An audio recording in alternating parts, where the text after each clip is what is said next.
Hello students, हम कर रहे हैं आपका F5 बीकॉम का कॉमर्स सब्जेक्ट और उसमें हमने चैप्टर नंबर 1 स्टार्ट कर दिया है, कंसेप्ट ऑफ सर्विसेज। उसमें हमने काफ़ी सारी चीज़ें पढ़ ली है, मीनिंग कर लिया है, कंसेप्ट ऑफ सर्विसेज देख लिया है। उसके बाद में उसके कैरेक्टरिस्टिक्स हमने बहुत सारे डिटेल में पढ़े थे एंड उसके बाद हमने पढ़ा था स्कोप ऑफ सर्विसेज, कौन कौन सी सर्विसेज अवेलेबल होती है बिजनेस इसको खुद की एक्टिविटीज़ ऑपरेट करने के लिए। ठीक है, ये सारी ही चीज़ें हमने ऑलरेडी पढ़ ली है।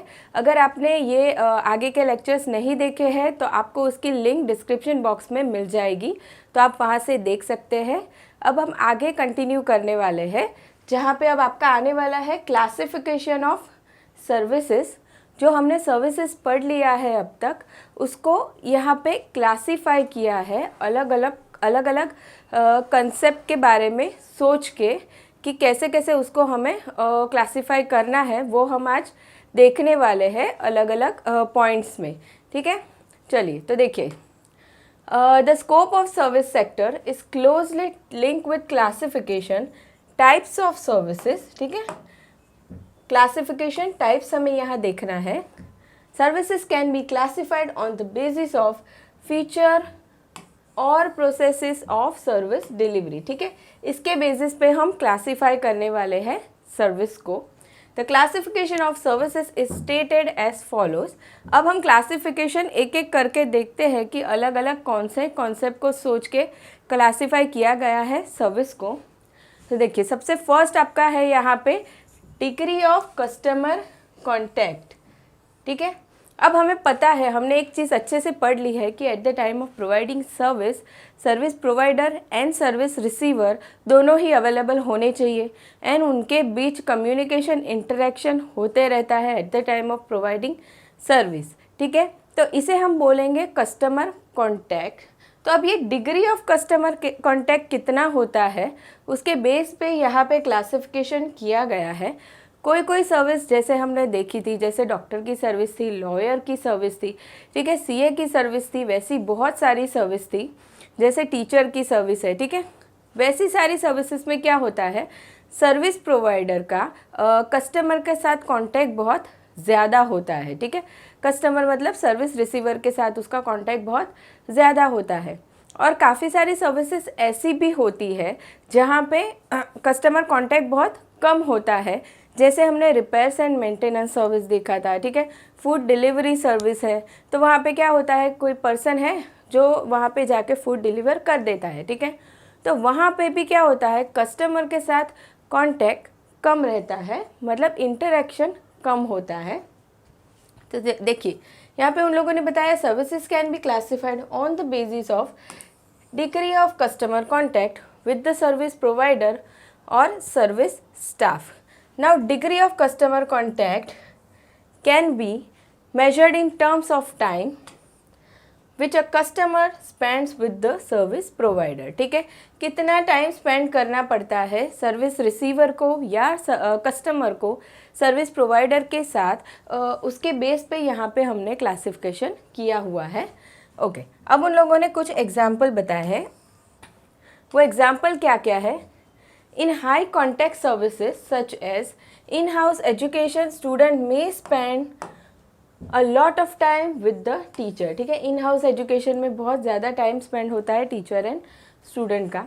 The low contact service such as car repairs, customer may spend limited time with the mechanic. ठीक है, तो यहाँ पे उन लोगों ने बताया है, यहाँ पे हाई कॉन्टैक्ट का एग्जाम्पल दिया है, यहाँ पे लो कॉन्टैक्ट का एग्जाम्पल दिया है। लो कॉन्टैक्ट में उन लोगों ने बताया है कि कार रिपेयर की सर्विस है फॉर एग्जांपल, तो वहाँ पे कस्टमर के साथ कांटेक्ट बहुत कम होता है, कस्टमर का सर्विस प्रोवाइडर के साथ कांटेक्ट बहुत कम होता है। ठीक है, चलिए, तो ये था हमारा फर्स्ट पॉइंट, फर्स्ट क्लासिफिकेशन। उसके बाद आता है degree of customisation. Second point is, second classification is degree of customisation. अब ये कस्टमाइजेशन क्या होता है, किसी भी चीज़ को, गुड्स या सर्विस को हम हमारे अकॉर्डिंगली उसमें चेंजेस करवाते हैं, उसे हम कस्टमाइजेशन करवाना बोलते हैं। ठीक है, जैसे कि फॉर एग्जांपल हम टेलर के पास जाते हैं तो हम एज़ पर हमारे रिक्वायरमेंट हम कपड़े सिलवाते हैं। ठीक है, सारे ही प्रोडक्ट, सारे ही चीज़ें कपड़े वहाँ पे सिमिलर नहीं होते हैं, तो उसे हम क्या बोलते हैं कि हम वहाँ पे कस्टमाइज़ करवा रहे हैं हमारी रिक्वायरमेंट के हिसाब से। वैसे ही जैसे हम सॉफ्टवेयर सर्विस की हमने पढ़ा था आगे, सॉफ्टवेयर सर्विस के बारे में, वहाँ पे भी क्या होता है, मान लो कोई एक बिज़नेस ऑर्गेनाइजेशन है, उसने दूसरे बिज़नेस के पास से सॉफ्टवेयर बनवाया है, तो क्या हो सकता है, वो उसके रिक्वायरमेंट के हिसाब से उस सॉफ्टवेयर को उसमें चेंजेस करवा सकता है, कस्टमाइज़ करवा सकता है। ठीक है, हमने होटल का भी एग्जांपल देखा था कि जितने ही कस्टमर्स होते हैं, सारे कस्टमर के रिक्वायरमेंट सिमिलर नहीं होती है। हर एक कस्टमर उसकी रिक्वायरमेंट के हिसाब से फूड ऑर्डर करता है, तो वो क्या हो जाता है, वहाँ पे भी कस्टमाइजेशन हुआ है सर्विसेज का। जबकि कोई कोई सर्विसेज ऐसी भी होती है जहाँ पे कस्टमाइजेशन बिल्कुल नहीं होता है। ठीक है, जैसे कि हम कहीं मूवी देखने गए, तो वहाँ पे क्या होता है, जो सर्विस प्रोवाइड की जाती है वो सिमिलर होती है सबको। ठीक है, चलिए तो देखते हैं, service organisations can be classified on the basis of customisation of service to meet the needs of individual customers. ठीक है, कस्टमाइजेशन किस लिए होता है, कस्टमर्स की जो नीड है उसे सेटिस्फाई करने के लिए। अब यहाँ पे उन लोगों ने कुछ एग्जाम्पल दिए हैं। सबसे फर्स्ट है टेलरिंग सर्विस का। टेलरिंग सर्विस में है हाई डिग्री ऑफ कस्टमाइजेशन। ठीक है, टेलरिंग सर्विस में बहुत ज़्यादा कस्टमाइजेशन होता है। मीडिया एंटरटेनमेंट सर्विस में have a lower degree of customisation because the programmes are design for mass audience rather than individual viewers. ठीक है, मीडिया की हम बात करते हैं, मीडिया एंटरटेनमेंट की, तो वहाँ पे क्या होता है, सर्विस सारे ही कस्टमर को सिमिलर मिलती है। ठीक है, वहाँ पे कस्टमाइजेशन बहुत बहुत कम हो जाता है, लो हो जाता है। तो ये था आपका second point, degree of customisation के बेस पे उन लोगों ने क्लासीफाई किया हुआ है। Now your third point is degree of discretion. ठीक है, चलिए अब ये डिस्क्रिशन की जब हम बात करते हैं, डिस्क्रिशन मतलब यहाँ पे क्या हो जाता है कि जब भी सर्विस प्रोवाइड होती है तो वो कभी कभी अभी सर्विस प्रोवाइडर के पास बहुत सारे एम्प्लॉयज़ काम कर रहे हैं। ठीक है, जो सर्विस रिसीवर को सर्विस देते हैं, तो कभी कभी क्या होता है, जो एम्प्लॉयज़ है वो as per requirement of customer या सर्विस रिसीवर उसकी रिक्वायरमेंट के हिसाब से सर्विसेज में चेंजेस कर सकते हैं, खुद से ही कर लेते हैं। लेकिन कभी कभी क्या होता है कि वो उनके पास वो अथॉरिटी नहीं होती है सर्विसेज में चेंजेस करने की, उन्हें अप्रूवल लेना पड़ता है उनके टॉप अथॉरिटी का। ठीक है, जैसे कि हम डॉक्टर की अगर बात करें तो वैसी सर्विसेज में क्या होगा कि जो मेन डॉक्टर है उसका अप्रूवल लेना ही पड़ेगा पेशेंट को ट्रीट करते टाइम। अगर असिस्टेंट डॉक्टर या नर्स रहती है, वो अगर पेशेंट को ट्रीट करती है तो विदाउट डॉक्टर के अप्रूवल वो खुद से कुछ सर्विसेज नहीं दे पाती। जबकि अगर हम ऐसे बात करें कि हम कोई सर्विस सेंटर में जाते हैं हमारे फ़ोन के लिए या कोई और सर्विस सेंटर, तो क्या होता है, एज़ पर कस्टमर्स रिक्वायरमेंट वहाँ का जो एम्प्लॉय है वो सर्विसेज को कस्टमाइज़ कर सकता है। ठीक है, तो यहाँ पे वही उन लोगों ने बताया है कि डिग्री ऑफ डिस्क्रिशन के बेस पे उन लोगों ने क्लासीफाई किया है सर्विसेज को। देखिए, services can be classified on the basis of degree of discretion that can be exercise by the service staff. कौन करेगा ये डिस्क्रिशन, सर्विस स्टाफ की यहाँ पे बात की हुई है। In some cases service staff can use that discretion to make modifications in the services offered without permission of superiors, whereas in some other services the service staff may have little or no discretion। ठीक है, चलिए अब आगे देखते हैं यहाँ पे उसके एग्जाम्पल्स क्या क्या दिए गए हैं। In a consultancy firm, front office management staff may use their judgment in altering the service package और process without taking permission from superiors. ठीक है, कंसल्टेंसी फर्म में क्या होने वाला है, staff without taking permission of top authority वो खुद से ही चेंजेस कर देगा सर्विसेज में। लेकिन in case of health services a low और no discretion is allowed for the supporting staff. Nurses और assistant doctors need to take permission of senior doctor to change the medicine और increase decrease the dosage. ठीक है, यहाँ पे discretion बहुत कम हो जाएगा, जबकि यहाँ पे डिस्क्रिशन हो सकता है। तो ये हमने देखा क्लासिफिकेशन किया हुआ है on the basis of discretion. अब आगे बढ़ते हैं, fourth point, degree of demand and supply. ठीक है, अब डिमांड एंड सप्लाई की हम बात करेंगे कि कोई कोई सर्विसेज को कैसे होता है कि भाई कोई कोई सर्विसेज की रिक्वायरमेंट रूटीन होती ही है। ठीक है, तो उस सर्विसेज को वैसे ही कंटिन्यूशन में देना पड़ता है। लेकिन कोई कोई सर्विसेज ऐसी होती है जो रूटीन में जिसकी रिक्वायरमेंट नहीं होती है, जिसकी रिक्वायरमेंट बहुत कम होती है, कभी कभी होती है। तो यहाँ पे उसे उस तरीके से डिवाइड किया गया है, degree of demand and supply. जैसे कि कोई कोई सर्विसेज हमें कंटिन्यूस प्रोवाइड करनी पड़ती है। देखिए, the service organisations can be classified on the basis of demand from the customer and supply on the part of the service providers.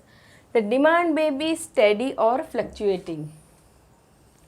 Steady मतलब स्टेबल, डिमांड स्टेडी स्टेबल भी हो सकती है या फ्लक्चुएटिंग चेंजिंग भी हो सकती है। जैसे कोई कोई सर्विसेज की demand eight the time of festivals बहुत बढ़ जाती है। ठीक है, और कोई कोई सर्विसेज की डिमांड कंटिन्यू रहती है। तो देखते हैं हम, there may be steady demand for educational services. देखिए, एजुकेशनल सर्विस है या डॉक्टर की सर्विस है या कार रिपेयर सर्विस है जो हमने देखा था, ये सारी ही डिमांड्स कैसी रहती है, स्टेडी रहती है। यहाँ पे ज़्यादा फ्लक्चुएशन नहीं आता। There may be fluctuating demand for hotel service at a tourist destination depending upon the season or some other factors। ठीक है, होटल सर्विस की हम बात करेंगे तो क्या होगा, वो डिमांड फ्लक्चुएट होती रहेगी।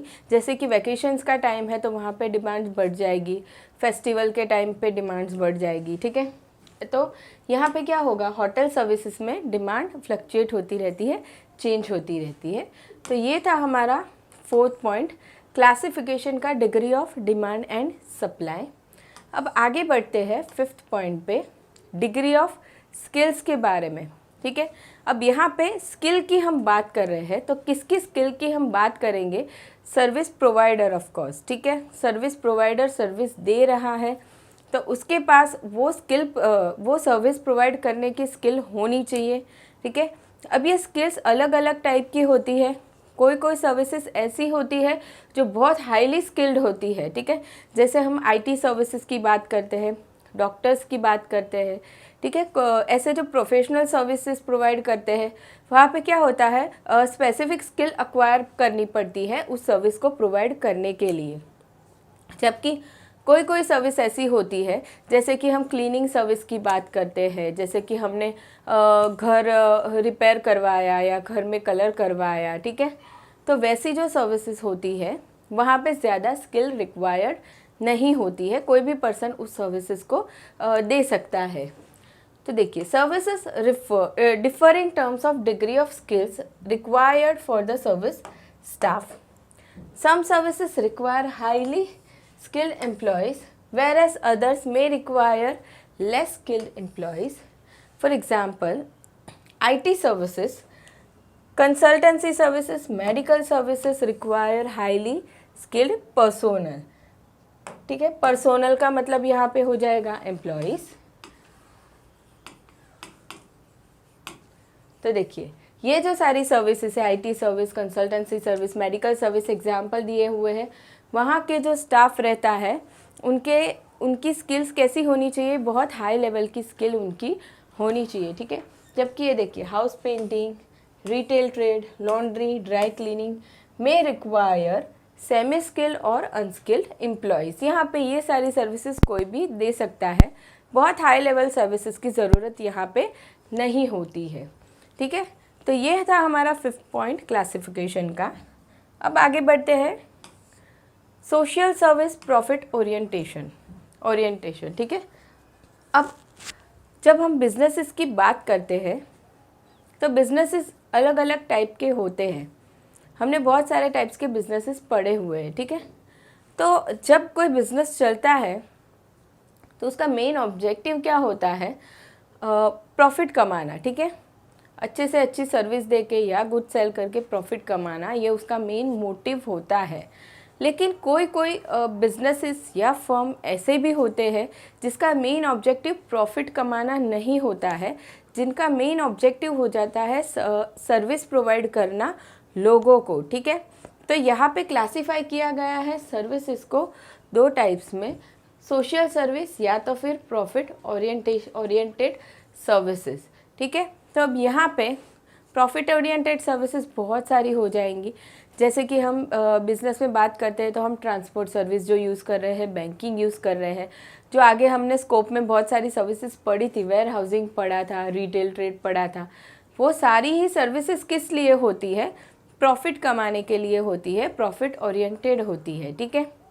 लेकिन कोई कोई सर्विस जो ये सोचती है कि भाई हमें प्रॉफिट कमाना हमारा मेन एम नहीं है, हमें पब्लिक को सर्विस देनी है, तो वैसे हो जाएंगे चैरिटी ऑर्गेनाइजेशन, एजुकेशनल इंस्टीट्यूशन है, कुछ कुछ हेल्थ केयर हो जाएंगे, ठीक है। वो सारे लोग किस लिए काम करते हैं, वो सारे बिजनेसेस लोगों को सर्विस देने के लिए, वेलफेयर के लिए काम करते हैं। Service organisation can be classified on the basis of goals, देखिए goals of the service provider. तो गोल में भी प्रॉफिट मैक्सिमाइजेशन और सोशल सर्विस, वो गोल कुछ भी हो सकता है, या तो प्रॉफिट कमाना या तो सोशल सर्विस देना।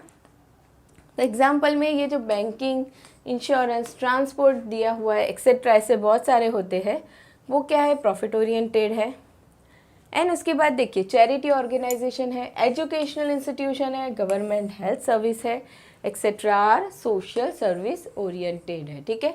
इनका मेन एम प्रॉफिट कमाना नहीं है, ठीक है। तो ये था हमारा 6 क्लासिफिकेशन जो हमने देखा प्रॉफिट ओरिएंटेड है या नहीं है उसके बेस पे।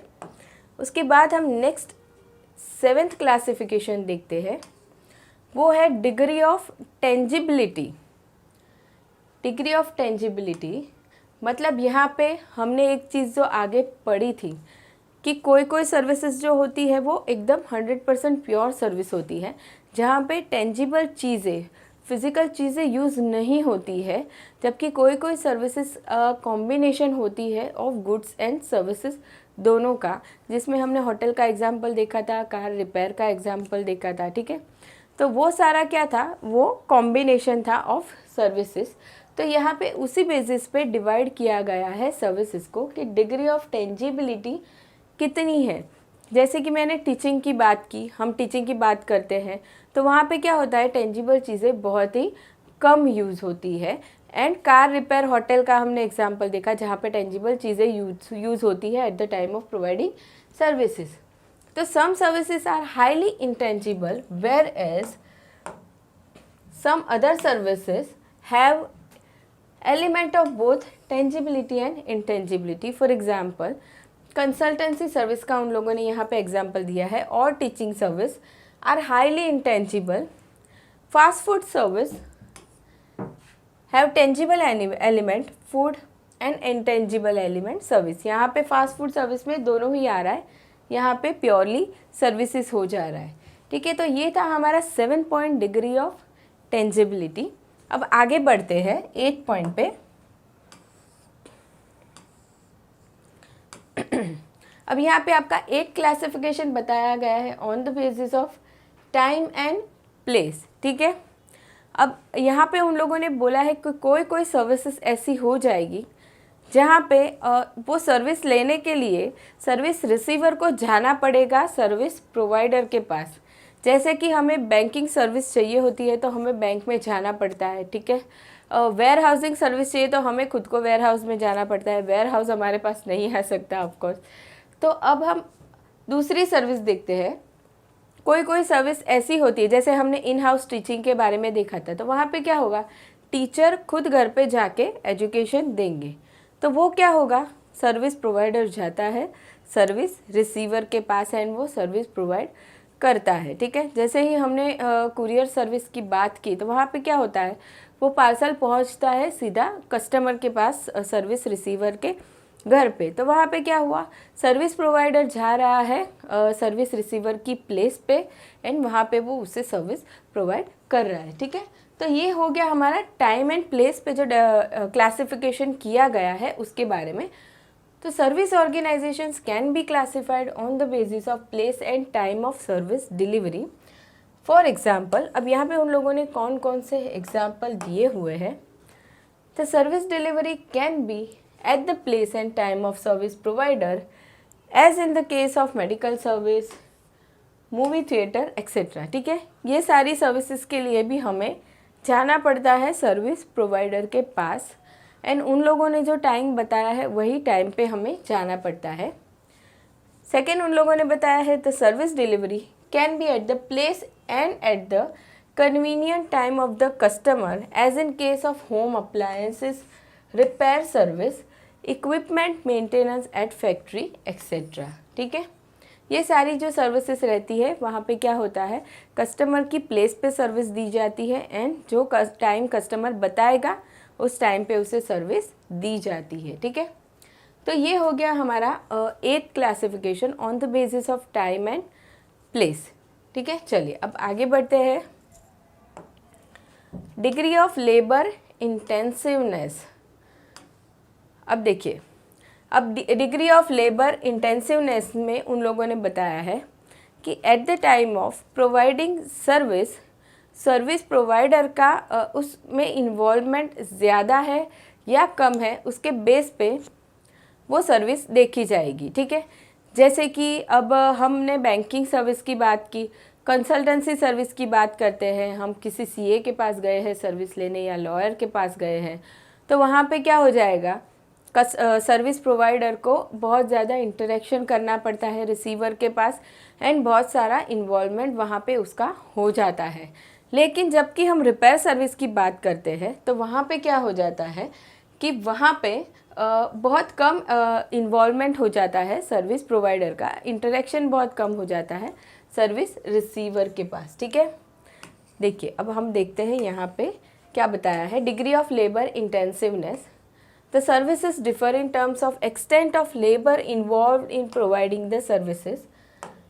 Some services may involve high degree of labor, whereas others may have low or no involvement of the labor. For example, repair services require high degree of labor involvement, जबकि ATM services की हमने बात की है।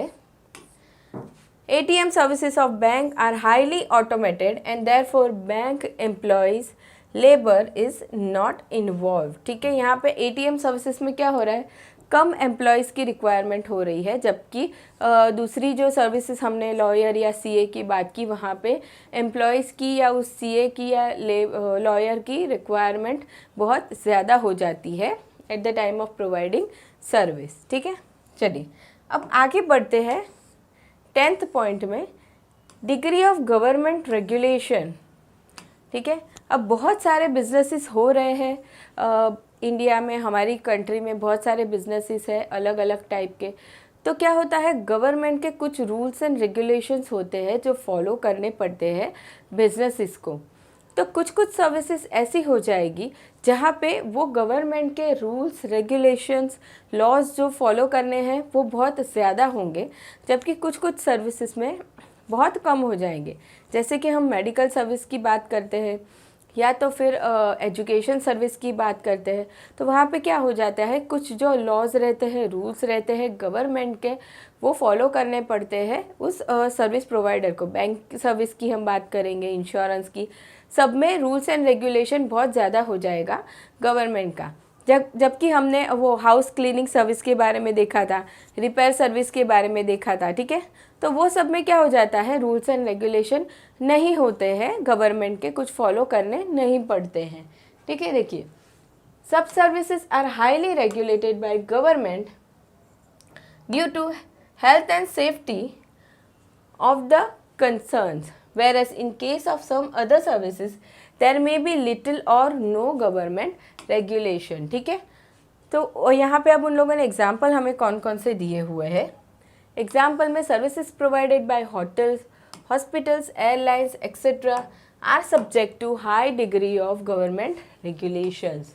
ठीक है। यहाँ पे ये सारी सर्विसेज में गवर्नमेंट रेगुलेशन बहुत ज़्यादा फॉलो करना पड़ेगा, जबकि services provided by house painters, hair cutting salons, massage centres etcetera are not covered by government regulations. यहाँ पे कोई गवर्नमेंट के रूल्स रेगुलेशन फॉलो नहीं करने पड़ते eight the time of providing service के लिए यहाँ पे बात हो रही है, ठीक है। चलिए, तो ये था आपका 10th क्लासिफिकेशन। अब हम आगे बढ़ते हैं 11th classification, degree of relationship with the customer, ठीक है। अब यहाँ पे सर्विस प्रोवाइडर का जो रिलेशन होता है कस्टमर के साथ, उसके बेस पे यहाँ पे क्लासिफिकेशन किया गया है। तो वो या तो फॉर्मल भी हो सकता है या तो इनफॉर्मल भी हो सकता है। जैसे बैंकिंग, इंश्योरेंस, वो सारी सर्विसेज में क्या हो जाता है, जो रिलेशन रहता है कस्टमर्स के साथ वो बहुत ही फॉर्मल हो जाएगा। जबकि हमने देखा सैलून सर्विस देखी हमने, या टेलरिंग सर्विस की हम बात करते हैं, तो वहाँ पे क्या हो जाता है, relationship with customer service provider का इनफॉर्मल हो जाएगा, ठीक है। तो देखिए, the relationship with the customers can be formal और informal, ongoing and membership based. ये अलग अलग कुछ टाइप बताए उन लोगों ने कि कैसे हो सकता है, formal, informal, ongoing and membership based. For example, in case of banking service, there is a formal relationship between the customer and bank. ठीक है, यहाँ पे रिलेशनशिप कैसा हो जाएगा, एकदम फॉर्मल। कस्टमर आएगा तो उसे क्या करना है, फॉर्म भरना है, सारी डिटेल्स देनी है, उसके प्रूफ देने हैं, ठीक है। तो यहाँ पे बहुत ही फॉर्मल रिलेशनशिप हो जाएगा। एंड दूसरा यहाँ पे उन लोगों ने बताया है, in services like house painting, house repairs, ठीक है, house painting, house repairs etcetera, there can be informal relationship with the customer. यहाँ पे रिलेशन कैसा होता है, इनफॉर्मल। जैसे कि हमारी किसी के साथ पहचान है, हमें हमारा हाउस पेंट करवाना है, हमने बात की और हम क्या कर लेते हैं, वो सर्विस ले लेते हैं, ठीक है। तो ये थोड़ा इनफॉर्मल टाइप रिलेशन यहाँ पे हो जाता है, ठीक है। तो यहाँ पे हमने देखा degree of relationship with the customer के बेसिस पे क्या क्या क्लासिफिकेशन किया गया है। अब हम आगे बढ़ते हैं 12th पॉइंट पे, फैसिलिटीज़ एंड इक्विपमेंट्स। अब देखिए, जब सर्विस प्रोवाइड की जाती है तो क्या होता है कि सर्विस प्रोवाइडर को सर्विस प्रोवाइड करते टाइम इक्विपमेंट्स या कुछ फैसिलिटीज़ को यूज़ करना पड़ता है, ठीक है। तो वो फैसिलिटीज़ या इक्विपमेंट्स कोई कोई सर्विसेज में बहुत ज़्यादा यूज़ करनी पड़ती है, जबकि कोई कोई फैसिलिटीज़ में बहुत कम यूज़ करनी पड़ती है। जैसे हम हॉस्पिटल्स की बात करते हैं तो वहाँ पे इक्विपमेंट्स फैसिलिटीज़ बहुत ज़्यादा यूज़ होता है। हम बैंक की बात करते हैं तो वहाँ पे भी बहुत ज़्यादा कंप्यूटर्स यूज़ होते हैं, अदर इक्विपमेंट्स यूज़ होते हैं, फैसिलिटीज़ बहुत सारी यूज़ होती है, ठीक है। तो वो सारी सर्विसेज में बहुत सारे इक्विपमेंट्स एंड फैसिलिटीज़ यूज़ होता है। जबकि सेम हमने हाउस पेंट की बात की थी, वो सर्विस है, या हाउस क्लीनिंग की हमने बात की थी, तो वो सारी सर्विसेज में क्या होता है, फैसिलिटीज़ या इक्विपमेंट की रिक्वायरमेंट बहुत कम हो जाती है, ठीक है। तो यहाँ पे देखते हैं अभी facilities and equipments. Some services require a lot of facilities and equipment, whereas some other services may require limited facilities और equipments। कौन कौन से एग्जाम्पल बताए हैं, अ स्पेशलाइज्ड हॉस्पिटल में require advance facilities and equipment, house repair और house painting does not require, देखिए house painting और house repair does not require advance equipment. वहाँ पे बहुत ज़्यादा हाई लेवल के इक्विपमेंट की ज़रूरत नहीं होती है और बहुत सारे इक्विपमेंट की भी ज़रूरत नहीं होती है, ठीक है। तो ये हमने देखा classification on the basis of facilities and equipments. अब हम देखते हैं 13 पॉइंट, जहाँ पे उन लोगों ने बताया है मार्केट सेगमेंट के बारे में, ठीक है। अब ये सेगमेंट के बारे में हम यहाँ पे क्लासिफिकेशन देखने वाले हैं। अब सेगमेंट मतलब क्या हो जाएगा, जैसे कि हमने बात की कि हम कुछ प्रोडक्ट ऐसे बनाएंगे या कुछ सर्विस ऐसी देने वाले हैं जो स्टूडेंट्स को काम करेगी। जैसे कि हमने टीचिंग की बात की तो वो स्टूडेंट्स के लिए है, ठीक है। या हम कोई अदर सर्विसेज प्रोवाइड कर रहे हैं, जैसे कि हम टिफ़िन सर्विस दे रहे हैं, तो वो भी अलग सेगमेंट के लिए हो जाएगा कि जो लोग जॉब कर रहे हैं उनके लिए है, ठीक है। तो क्या हो जाएगा, ये अलग अलग टाइप के जो हम कस्टमर हैं उनके लिए जो सर्विस प्रोवाइड करेंगे, तो उसके बेस पे हम यहाँ पे क्लासिफिकेशन करने वाले हैं, तो वो हो जाएगा मार्केट सेगमेंट। ठीक है, तो देखिए services can be classified on the basis of market segments which the service provider is catering to. A service example में देखिए, a service provider may cater to end user such as in case of repair service, educational service, restaurant service, and a service provider may also cater to institutional customers such as management consulting firm, repair and maintenance of industrial machines, printing service for publishers etc. अब यहाँ पे उन लोगों ने और दो classification हमें बताए हुए हैं कि देखिए कस्टमर्स यहाँ पे और भी टाइप के हो जाएंगे, जैसे कुछ कुछ कस्टमर्स है वो एंड यूज़र है, और कुछ कुछ कस्टमर्स ऐसे हैं जो सर्विस क्यों ले रहे हैं, खुद का बिजनेस करने के लिए, और वो फिर आगे सर्विस या गुड्स प्रोवाइड करने वाले हैं। ठीक है, तो जो कस्टमर्स खुद सर्विस यूज़ करते हैं खुद के लिए वो हो जाएंगे एंड यूज़र्स, जैसे कि इन case of repair service, educational service, restaurant service etcetera. And जो होते हैं institutional customers such as management consulting firms, repair and maintenance of industrial machines, printing service for publishers etc. ठीक है, तो यहाँ पे हमने क्लासिफिकेशन देखा on the basis of market segment कि भाई कस्टमर कौन कौन से टाइप के हैं, उसके बेस पे हम सर्विस प्रोवाइड करने वाले हैं। ठीक है, तो बच्चों यहाँ पे हम लोगों ने आज देखा क्लासिफिकेशन ऑफ सर्विस। बहुत सारे अलग अलग कंसेप्ट्स देख के हमने क्लासिफाई किया सर्विसेज को। ठीक है, तो यहाँ तक इस लेक्चर में हमने देख लिया है। अब आगे का हम करने वाले हैं नेक्स्ट लेक्चर में। अगर आपकी कोई क्वेश्चन हो तो कमेंट सेक्शन में बता दीजिएगा। Okay, bye students, thank you.